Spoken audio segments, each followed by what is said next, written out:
I have been doing research on how to get the public to understand the power and also the perhaps pitfalls of plant medicine. My background is in evolutionary biology, and I'm really particularly interested in pedagogy. I've done outreach and public education since I was a child. I worked as a docent at a zoo. I was a volunteer coordinator for Wonder Lab in Bloomington, Indiana. And I've always just really had a passion for connecting people to science that helps their lives.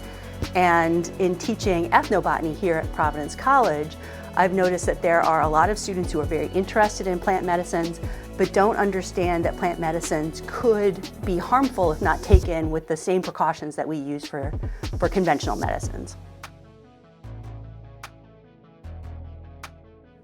I was really rethinking my research program from doing basic science research to thinking about how my background and research skills could really help the public.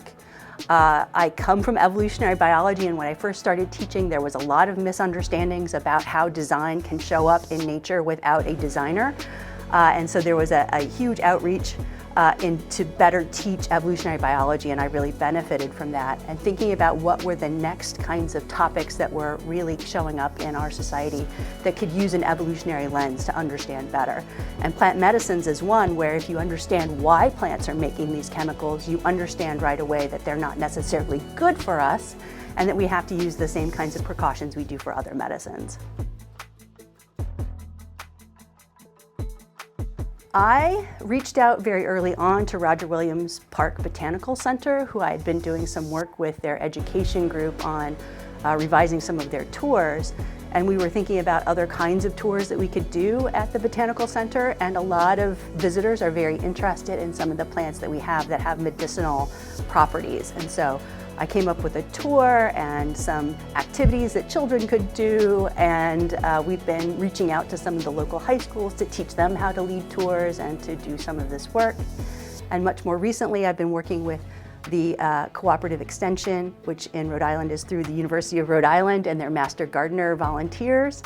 And so I recently ran a few workshops for them on these topics as well.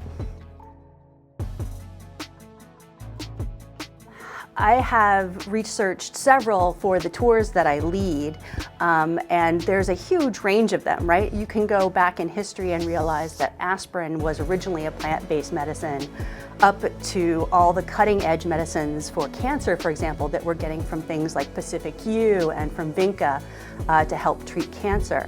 So there's a broad range in there of different chemicals that plants are making that people need, and they need them because either they have cultural knowledge that they want to honor and traditions, or they want to be able to control the supply and costs of their medicines, or they're looking for solutions that traditional medicine can't actually treat well yet, and that there might be things out in our botanical or even fungal kind of toolbox that we could use to help get at those different disorders. There are probably about 42% of Americans using plant-based medicines, and here in the United States they are not regulated.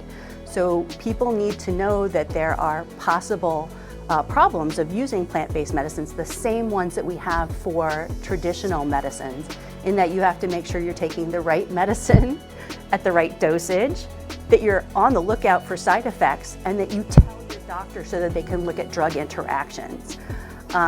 Many people who are interested in plant medicines do not realize that plant medicines can be harmful. They equate natural with being completely benign, and that's just not true.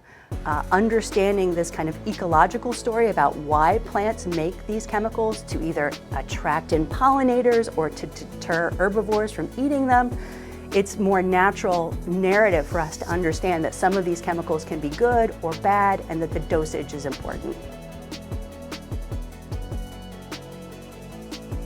Totally. As we're seeing with the cannabis industry, as we're seeing possibly with fungal-based medicines of psychedelics and other kinds of treatments, for example, for addiction, for different mental disorders, yes, I think it's beginning to become even more and more popular than it is today. And so we really need to get ahead of this in helping the public understand their part of due diligence to make sure that they're taking these things safely.